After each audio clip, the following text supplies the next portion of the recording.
填海新城第3階段諮詢聽日係最後一場，咁居民關注嘅問題，除咗係之前 A、B 區嘅人口密度同埋景觀之外，咁仲有嘅就係設有安老院同埋學校村嘅 E1 區隔離，可能仲會有一個焚化爐。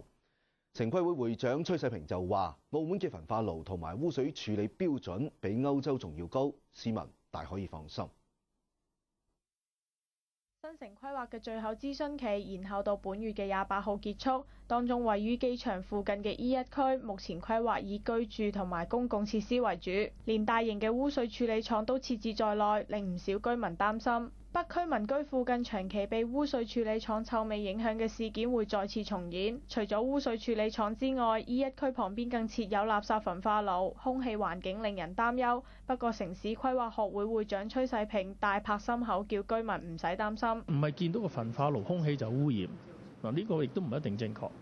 因為一直嚟講，我哋都好自豪，就我哋嘅焚化爐標準比歐洲仲要先進，做得好。其實焚化爐排出嘅東西唔一定有害。等於我哋污水處理咗嘅污水而家排出去，佢標準最高，甚至可以飲用添。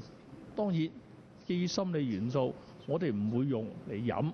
至於引起全城熱議嘅新城 B 區高樓阻擋主教山景觀方面，崔世平認為魚與熊掌不能兼得，既然居民提出反對意見，都應該交出建議。嗱，一定要有進者有退，有進場冇退場嘅機制，始終唔會通嘅。